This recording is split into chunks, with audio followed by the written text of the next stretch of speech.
Hello everyone and welcome to Creatrix channel my friends. We are here with another episode of Learn Engineering. This is going to be the episode number 6 और इसके अंदर हम लोग क्या सीखने वाले हैं कि जो आपके मोबाइल का चार्जर होता है, जो कि आपका वायर्ड चार्जर होता है या लैपटॉप का जो चार्जर होता है, how do these things work, ये कैसे काम करते हैं। यूएसबी चार्जर आता है आज की डेट में, ये यूएसबी चार्जर कैसे काम करता है ये चीज हम लोग देखने वाले हैं इस सेशन के अंदर कि वो पूरे एडेप्टर के अंदर क्या लगा होता है, क्या क्यों लगा होता है और कैसे कैसे फंक्शनैलिटी होती है। कुछ चीजें आपके लिए बहुत सरप्राइजिंग होने वाली हैं क्योंकि आप लोग बस ये सोचते हो कि सर चार्जर के अंदर एक रेक्टिफायर होता है जो एसी को डीसी में कन्वर्ट करता है और फिर डीसी से हमारे मोबाइल की बैटरी चार्ज हो जाती है। सिर्फ इतना नहीं होता, इसके अलावा बहुत कुछ होता है जो अब जानोगे। So let me start by first introducing myself. My name is Ankit Goyal. I got AIR 1 twice in GATE in 2014 and 2018. I was awarded President of India Gold Medal in the year 2013 when I graduated from IIT Indore. Till date, I have trained more than 1 lakh students in the online and the offline classes and currently serving as a director at an academy for GATE department. अब मेरे बारे में ये सारी बातें बहुत से बच्चे जानते हैं, लेकिन मैं कहता हूं सबसे ज्यादा महत्व क्या रखता है, सबसे ज्यादा महत्व ये बात रखती है कि जो हमारी पूरी टीम है बेटा, they are working day and night tirelessly continuously in order to make your dreams come true. और इसके लिए हमें जो करना पड़े we are ready to do it and we are definitely going to do it.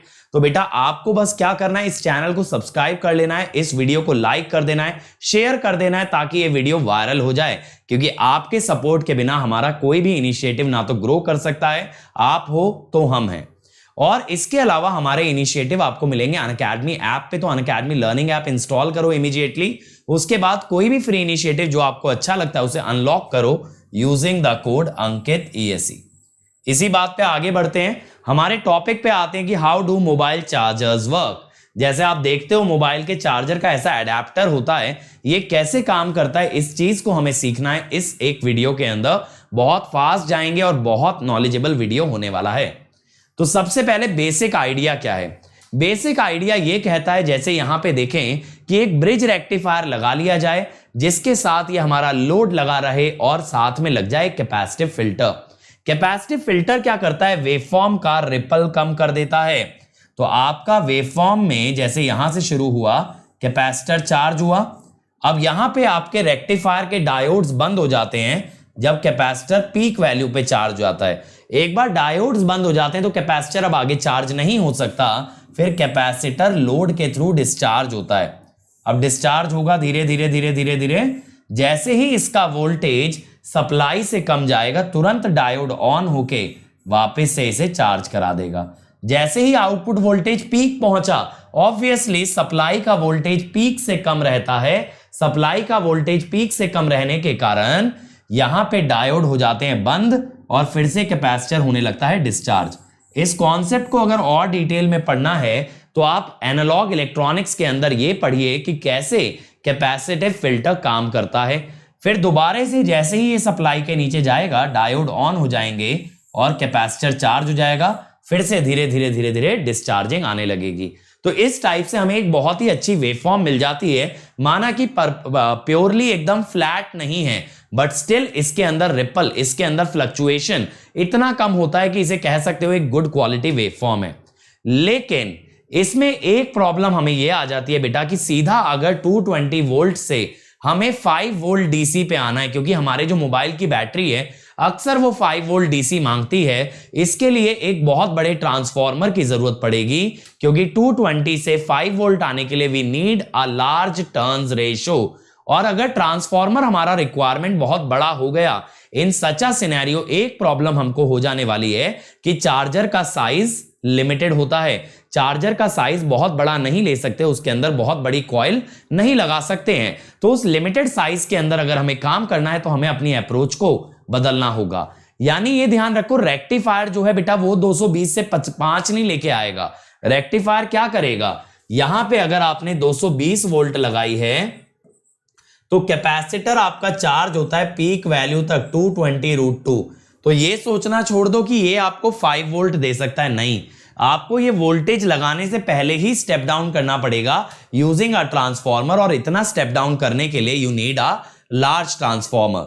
तो इसके लिए हम क्या करते हैं, एक्चुअल प्रोसेस में थोड़ा सा फेरबदली करते हैं। इसके अंदर हम सबसे पहले करते हैं 220 वोल्ट 50 हर्ट्ज को डीसी में कन्वर्ट।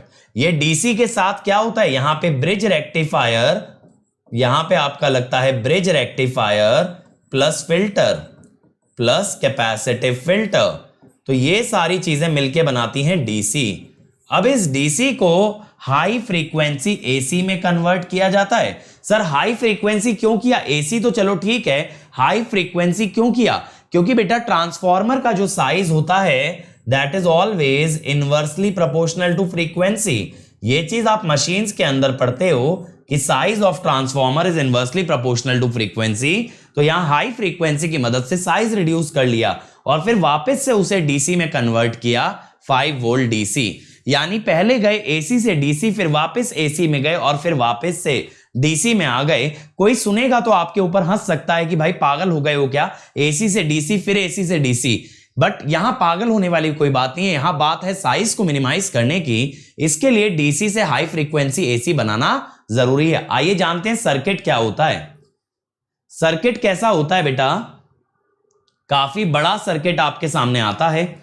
ये हो जाता है आपका ब्रिज रेक्टिफायर, ये क्या हो जाता है आपका ब्रिज रेक्टिफायर, ये हो जाता है आपका कैपेसिटिव फिल्टर।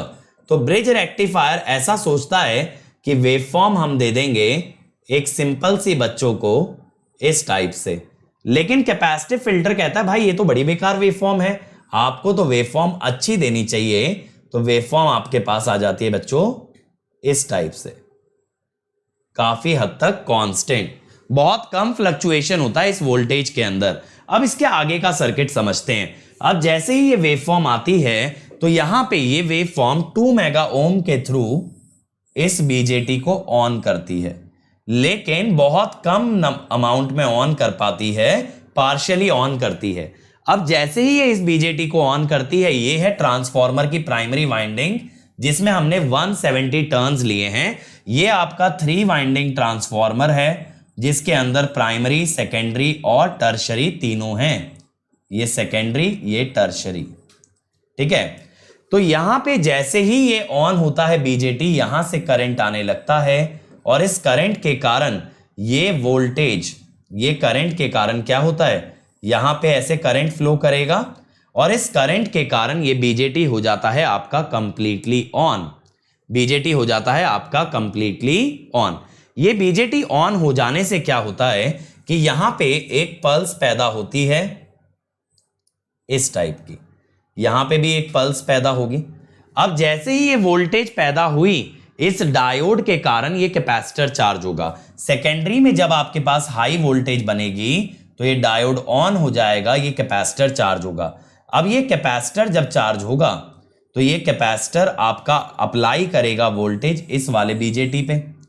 ये कैपेसिटर चार्ज होगा तो ये इस वाले बीजेटी पे वोल्टेज अप्लाई कर देगा। अगर इस बीजेटी पे इसने वोल्टेज अप्लाई कर दी तो ये बीजेटी ऑन हो जाएगा, इसके बेस के वोल्टेज को ग्राउंड से कनेक्ट करके इसको ऑफ कर देगा। दोबारा से समझिएगा, यहां पे वोल्टेज लगने से ये बीजेटी ऑन हुआ, जिससे ट्रांसफॉर्मर से करंट आया तो ये बीजेटी कंप्लीटली ऑन हो गया।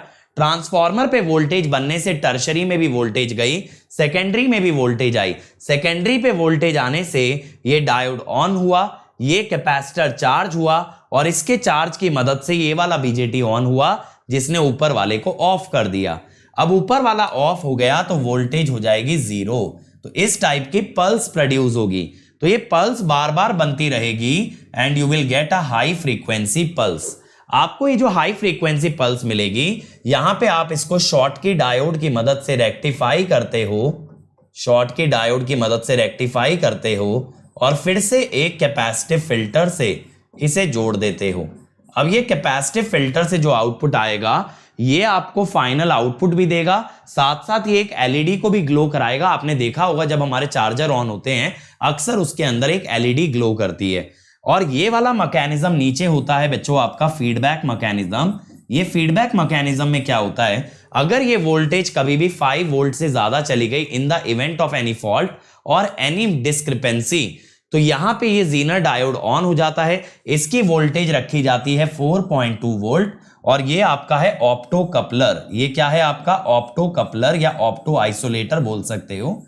इसके अक्रॉस ऑलमोस्ट 1 वोल्ट होती है, इसके अक्रॉस 4.2 वोल्ट, यानी 5.2 से ज्यादा जाने पे ये ऑन हो जाएगा। ये ऑन होते ही इस बीजेटी को ऑन करेगा। इस बीजेटी के ऑन होने से ये कैपेसिटर का जो वोल्टेज है वो आपका इस वाले बीजेटी पे अप्लाई होगा, जिससे ये वाला बीजेटी ऑफ हो जाएगा। यानी अगर कभी वोल्टेज हाई जारी है तो क्या होगा? ऑप्टो कपलर ऑन करेगा नीचे वाले बीजेटी को, नीचे वाला बीजेटी कैपेसिटर के माध्यम से ऑन करेगा इस ट्रांजिस्टर को, और ये ट्रांजिस्टर ऑफ कर देगा ऊपर वाले को, ताकि वोल्टेज को वापस से कम किया जा सके। मैं जानता हूं सर्किट बहुत कॉम्प्लिकेटेड लग रहा है, और डेफिनेटली है भी कॉम्प्लिकेटेड, लेकिन आपको पता होना चाहिए basic idea behind it, not the complete circuit.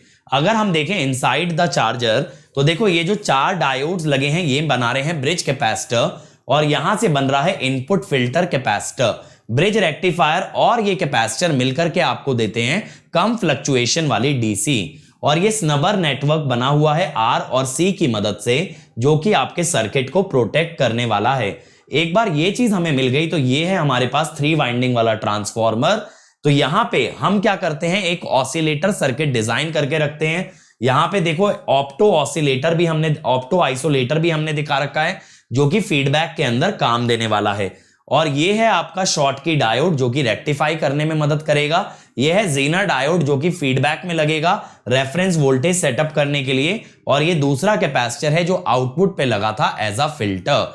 तो ये सारी चीजें अंदर होती हैं एक चार्जर के, जिनसे कि बनता है हमारा एक यूएसबी चार्जर, जो कि आपको 5 वोल्ट की सप्लाई दे सकता है बाय टेकिंग 220 वोल्ट एसी।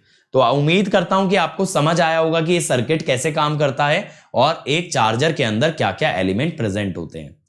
अब बच्चों, अगर आपको मुझसे इलेक्ट्रिकल मशीन का कॉम्प्रिहेंसिव कोर्स पढ़ना है अपने सेमेस्टर के लिए या कोई कॉम्पिटिटिव एग्जाम के लिए, तो ये 14 जुलाई से स्टार्ट होने वाला है प्लस पे। तो जल्दी से अनअकैडमी ज्वाइन करो। इसमें 160 आवर से ज्यादा का कंटेंट होगा, डेली असाइनमेंट होंगे, वीकली टेस्ट होगा, और आपके सारे डाउट्स भी आंसर किए जाएंगे। और सब्सक्रिप्शन का प्राइस बढ़ने वाला है, इसीलिए it is very very necessary that you join immediately. इसके अंदर हम डिजिटल नोट्स भी ऐड करने वाले हैं, जिनसे कि आप लेक्चर के बाद कॉम्प्रिहेंसिव रिवीजन कर सकते हैं। प्राइजेस बढ़ेंगे 1 जुलाई से, तो आपके पास बहुत लिमिटेड टाइम है ज्वाइन करने का, इमीडिएटली ज्वाइन कीजिए।